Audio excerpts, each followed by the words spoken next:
Hello mga guys, share ko muna sa inyo ngayon yung ginawa kong pang dessert na ito ay mango pie. At real mango talaga yung gagamitin natin dito at madali lang itong gawin, kaya simulan na natin. So dito unahin natin gawin yung ating crust. Gagamit tayo dito ng 2 cups na all-purpose flour. At butasan lang natin dito sa gitna kasi dito natin ilagay yung half teaspoon ng iodized salt, 2 tablespoon ng ating asukal, at maglagay tayo dito ng isang piraso na medium na itlog. At lagyan natin ito ng 2 tablespoon ng tubig. Tunawin muna natin yung asin at asukal bago natin basain yung ating harina. At para lalong sumarap yung ating crust ay magdagdag tayo dito ng 1/3 cup ng powdered milk.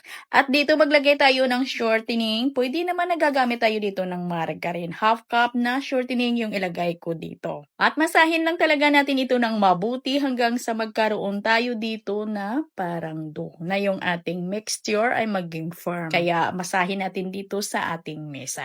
Magdas na tayo dito ng konti lang na harina. Kailangan talaga ay masahin natin yan para maging siksik, para hindi siya mapunit pag barilyahin natin. Ito lang yung consistency mga ga ng ating crust. Hindi siya masyadong matigas, hindi din masyadong malambot. At agad ko na itong palaparin, ilagay natin sa ating mga hulmahan. At sa timbang nito, nasa 60 to 70 grams yung ating pabalat. Gagamit ako dito ng 5 ounce ng ating ensaymada molder at kailangan na ibanyahan lang ho yan natin ng shortening o di kaya margarine yung ating mga molder.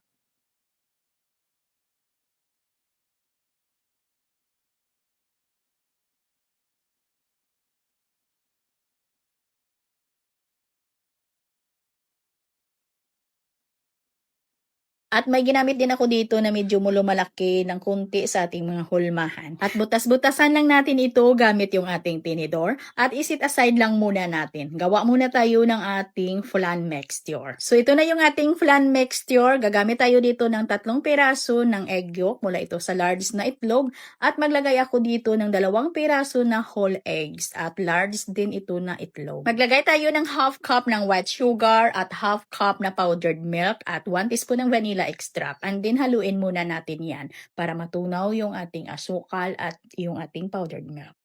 At lagyan natin ito ng 1/3 cup na cornstarch at haluin at dito na maglagay na tayo ng 1/3 cup na tubig at 2 cups na evaporated milk. Pwede naman tayo ditong gagamit ng fresh milk. At haluin lang natin ito ng padahan-dahan until mag-well combine yung mga ingredients ng ating mixture at pagkatapos ay salain lang natin ito ng mga 2 or 3 beses para maging makinis talaga yung ating flan mixture. At ito na ga para sa pangpalasa natin na ito'y lalong masarap. Gagamit tayo dito ng medyo malaki ito na mangga. Kailangan ay hinog talaga at piliin lang natin yung matamis. Meron kasing mga mangga na maasim. At gamitan lang natin ito ng blender para na durog talaga yung ating mangga. At bago natin ilagay dito yung ating mixture ay pahiran muna natin ito ng tubig para didikit dito or kakapit dito yung ating mixture. At pagkatapos nito mga guys, isa lang na natin ito agad. At mahina lang yung init ng ating oven ang kailangan natin dito. Dito ay niluto ko ito sa loob ng 50 minutes sa 150 degrees Celsius yung init ng aking oven. At pinalamig ko muna ito na yung malamig na bago ko tinanggal sa kanyang mga hulmahan. At dito gawa natin ito ng frosting pero ito optional lang naman. Gawa lang natin para mas maganda din tingnan. Gagamit ako dito ng 150 grams ng ECC whipping cream at i-cream ko lang ho yan para ay lumambot yung ating mga paste.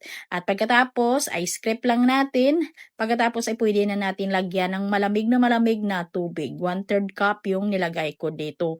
At paunti-unti lang yung paglagay natin ng tubig. At nang naubos kong nailagay lahat na yung ating tubig ay batihin ko lang ito ng mga ilan lang na minuto hanggang sa mag-volume, hanggang sa mag-stable yung ating ECC whipping cream.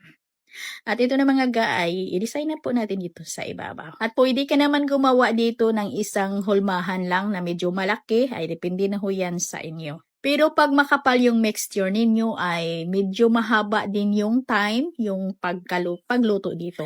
At pwede talaga natin itong pang dessert, pwede sa handaan, at pwede talaga natin itong pagkakitaan. At para medyo makintab lang tingnan yung ating mga slice na mangga, ay naglagay lang ako dito ng corn syrup. At yung ating crust, crispy na malambot lang siya kagatin, na malambot lang siya hiwain.